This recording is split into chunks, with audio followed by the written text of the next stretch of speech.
भारतातल्या स्त्रीच्या पायात, सौभाग्यवती स्त्रीच्या पायात जोडो का असावा? ती तिची बेडी आहे, ते बंधन आहे. त्याचं कारण सांगू? मुलगी माहेरात असताना बाहेरून जर आली, दिवसभर बी घरी असली ना तर माईनं स्वयंपाक केलेला पण खायचा. का कर? ती जर म्हणली मला आज शेती करायचाच नाही स्वयंपाक, आई तोच कर तोरे साहेब, तरी आई करते. पण पायातले जोडवे लग्न झाल्यावर आदळत असताना सारखी आठवण करून देते, आता तू आई तर नाही खायचं, तू करायचं, यायला खाऊ घालायचं. हो, तू बंधनित पिढ्यामध्ये फार फार तत्व आहे.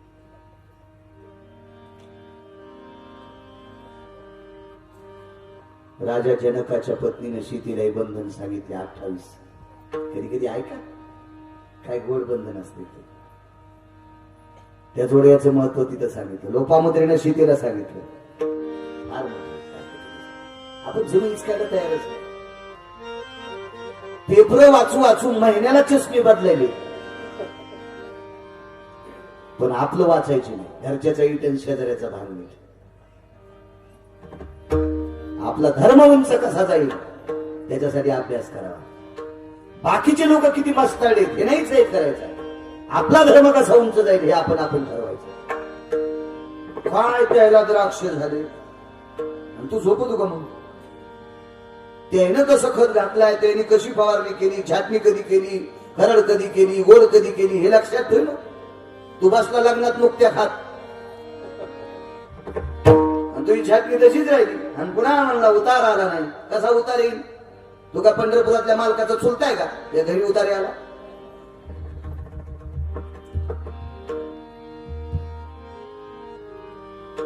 आपला धर्म उंच जाण्यासाठी आपण आपले प्रयत्न करायचे असते. दुसऱ्याला शिव्या देत बसायचं. योग असा आला. काय सांगत होतो तुम्ही? गुंगले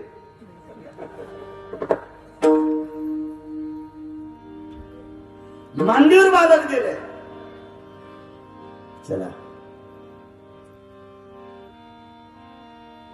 कंक म्हणजे हिशोबनीच एका कागदावर घेतलं. बाकीचं काय दिले ते सांगत नाही, पण अर्ध्या दाशा केल्या. अर्ध्या दाशा सांगतात. अर्ध्या दाशा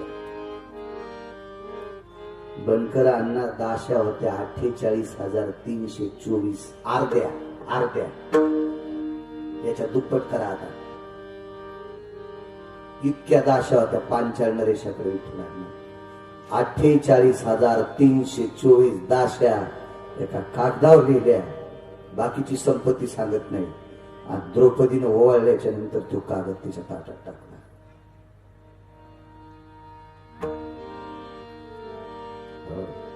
तो कागद अंचुक नावाच्या कपड्यात बांधला. उशिरा 45 नरेशाने विचारलं, बाई जी बाबा, तुझ्या भावानं तुला भाऊबीजीची काय भेट दिली? अंचुक नावाचा कपडा सोडा आणि वडिलांच्या हातात ते कागद दिला. दिव्याची वात पुढे केली आणि त्या कागदावरनं ऐश्वर्य वाचल्याच्या नंतर बाप रडत होता. काय माझा पुत्र आहे ज्याची बहिणीची दखल घेते. अर्ध स्वराज्य देऊन टाकलं. पाठीमागं लिहिलं, बाबा तुम्हाला राग येऊ नये याच्याकरता लिहितोय. माझा भाऊ जर जिवंत असता तर त्यानं 45 नरेशातलं या नगरीतलं अर्ध घेतलं असतं.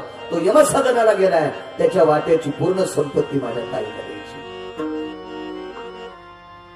काय श्रीमंत असेल ते असतं नाही. चला, माझ्या पंढरपुरातल्या मालकाने एक लग्न केलं. तो सत्रजित नावाच्या राजाकडे एक श्रीमंतक नावाचा मणी होता. हा सत्रजित नावाचा राजा मृत्यू पावला. त्याच्या भावाचं नाव होतं प्रसेन. हा वाघाने मारला. त्या वाघाला जामवंताने मारलं आणि जामवंताकडे श्रीमंतक नावाचा मणी गेला. खरं तर हा सत्रजिताचा होता. सत्रजिताची कन्या सत्यभामा ही माझ्या पंढरपुरातल्या मालकाची धर्मपत्नी. चोरीचा आळ आला.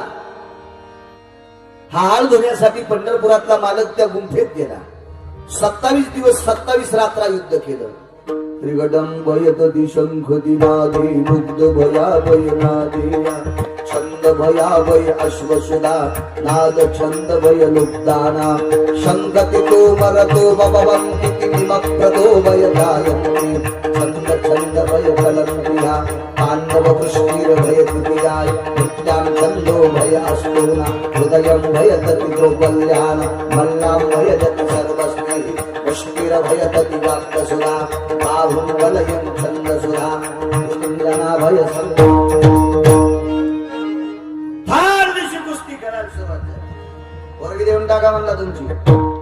पोरीचा बाप म्हणला मूर्ख आहे की काय? बाजार म्हणला का पोरीचा? कोणालाही पोरगी देत असतो का? पंढरपुरातले मालक म्हणले लग्न करावंच लागेल ना. म्हणले अशा मुलाला पोरगी देणार ज्यानं आपल्या सोबत कुस्ती करावी. पोरीच्या बापान दंडच थाप दिले केला. पठ्ठ्यासोबत कुस्ती लंगूड बनत बांधलं पंढरपुरातल्या मालक. 27 दिवस 27 रात्र कुस्ती. 28व्या दिवशी पोरीच्या बापाच्या लक्षात आलं पाणी पित नाही, जेवण करीत नाही, घाम येत नाही, अंतमत नाही, हे माणूसच नाही.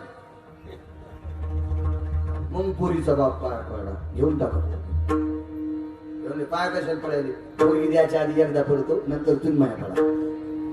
सासरा कसा पोरी न जावायच्या पाया पडत, घेऊन टाकली पोरी. आणि मग आंदोलन काय दिला? गॅस नाही त्याला फुकून घ्यायला.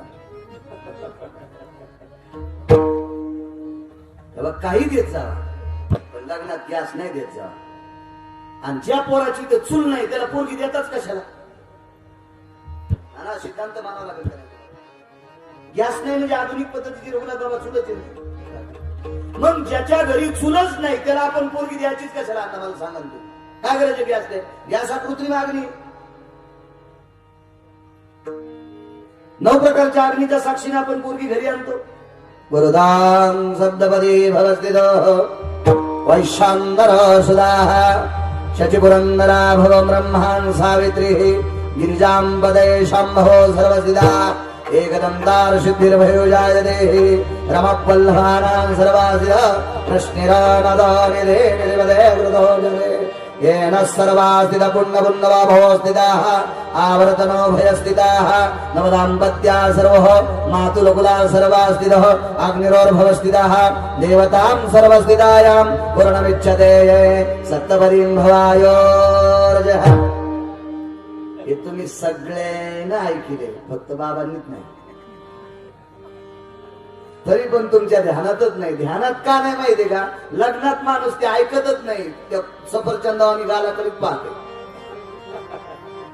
त्याच्यामुळे हे मंत्र ध्यानातच राहत नसते ना माणसाच्या. माणूस तिच्याकडेच बघते. लग्न करणाऱ्याच्या जीवनातली सगळ्यांची हीच कथा आहे. या कलाही सप्तपदीचं काय पाहिजे ह्याच्या लागली. चला हा शिमंतक नावाचा दे शिमंतक मनी आंदनी. आंदन म्हणजे गिफ्ट, भेट. आंदन दिला तो. तसं नाही घेतलं ते धन घरा. धन शुद्ध झालं पाहिजे. धर्मभास्कर वक्ते बाबा सांगायचे ज्याच्याकडे संपत्ती आहे त्यानं दान धर्म करावा. एखाद्या सप्त्यात पंक्ती घेतल्या पाहिजे, तीर्थयात्रा केली पाहिजे. आणि नाहीच दान धर्म करा वाटलं तर चांगलं खाल्लं पाहिजे, चांगले कपडे घातले पाहिजे. बँकेत कोटीन धोत्राला गाठी. बँकेत गेल्यावर मॅनेजर खुर्ची ढकलाय पण फाटकाळ बने घालायला. असे चित्ते धनावर सर्प आणलं पाहिजे. 5-50 एकर द्राक्षाचा बाग आहे पण दात घाशी दुसऱ्याच्या दारात जातो. त्याला मनात लागते चहा प्या. म्हणजे चहा पण घरचा पेन किडी खाऊ, घरच्याला खाऊ देईन, ह्यो खाईन.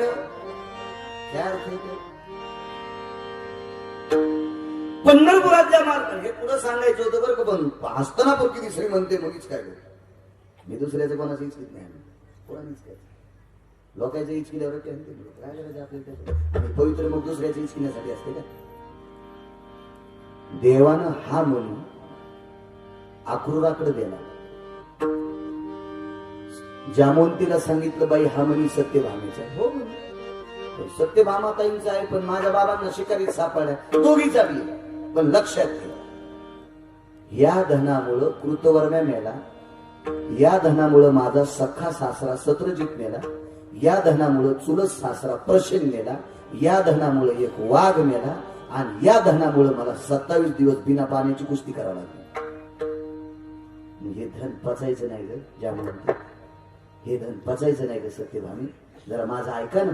मग जगाच्या मालकानं हा म्हणे अक्रूराकडे दिला, आणि अक्रूराला माझ्या भगवान शिवजीच्या नगरीत पाठवलं. आणि भगवान शिवजीच्या नगरीत पाठवल्यावर तिथं अन्न सत्र केलं 35 वर्ष. त्याच्यानंतर अक्रूर घाट बांधला. आज अक्रूर घाट म्हणजे प्रसिद्ध आहे.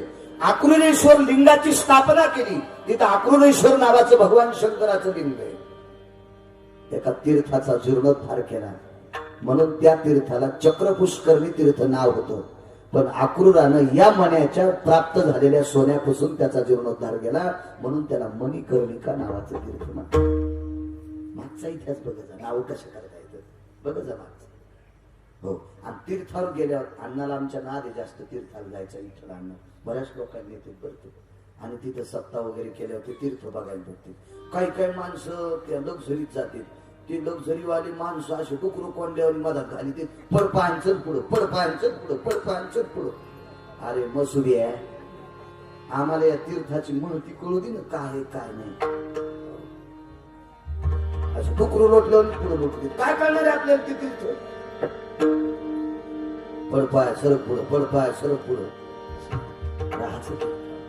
तिथला महिमा लक्षात घ्यायचा, तिथला अधिकार काय, या तीर्थाची व्याख्यायिका काय, या तीर्थावर आल्याच्या नंतर फलश्रुती काय, तरच करायचं. नाही तर काय उग खालून मुंगळा झाडाच्या शेंड्यावर गेला,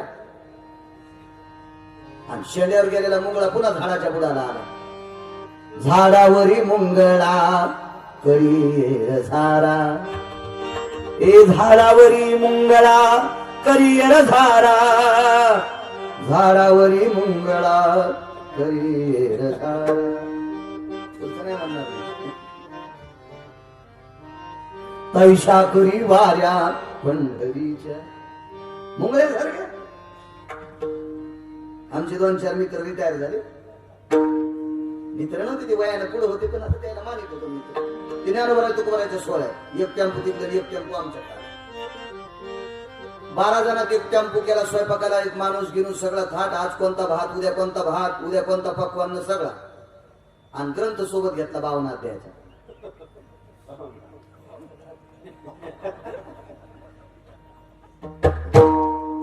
चालू सोहळ्यात टेम्पू पती खेळत होते. टेम्पू सगळं चंद्रभागेत दाबून करून जर पोकल्यान घातलं तरी यायचा उद्धार होईल का? काय कामाची ती सोंगले तिथे जाऊन उलटी गर्दी केली नाही, नालायकानं रस्त्यात रानं खराब केल्यानं, खाऊन हागून. मूर्खपणा आहे नो, कशाला जायचं नालायकानं. आपण ज्या तीर्थावर जातो त्या तीर्थाचा महिमा लक्षात ठेवून तिथली आचारसंहिता बाळगायची. त्याचं नाव तीर्थ आहे. तर जायचं. माझ्या ज्ञानोबराय तुकोबारायच्या सोहळ्यात गेल्यावर जितकं करता येईल तितकं नामस्मरण चालता चालता करायचं. नाम घेता वाट चाली, यज्ञ पाऊला पाऊले, यज्ञ पाऊला पाऊले, यज्ञ पाऊला पाऊले. भजन करीत चालायचं. तुम्ही पुढे चला, मागे चला, कुठेही चला, पण चिंतन करीत आपलं रामकृष्ण हरी ज्ञानोबराय तुकोबाराय नामदेवराव संतांचं चरित्र नाम घेत चला चालायचं.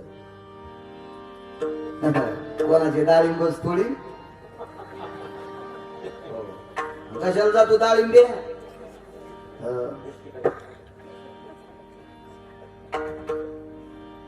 रस्त्याने केळी वाटली, अरे आपल्याला लागेल तितकं घ्या. रस्त्याने लोक वाटतील ना, त्यांचा भाव आहे. सलत्यानच केळी आणि कातड तसंच टाकलं खाली. केळ फुकतच खाल्लं, कातड रस्त्यात टाकलं. एका चांगल्या वारकऱ्याचा पाय घसरून त्याचा गुडघा मोडणार. याच्या 42 कुल्या नरकाला जाते. अख्ख्या आपण जिथं गेलो तिथं विशुद्ध वातावरण नाही केलं पाहिजे तर जायचं.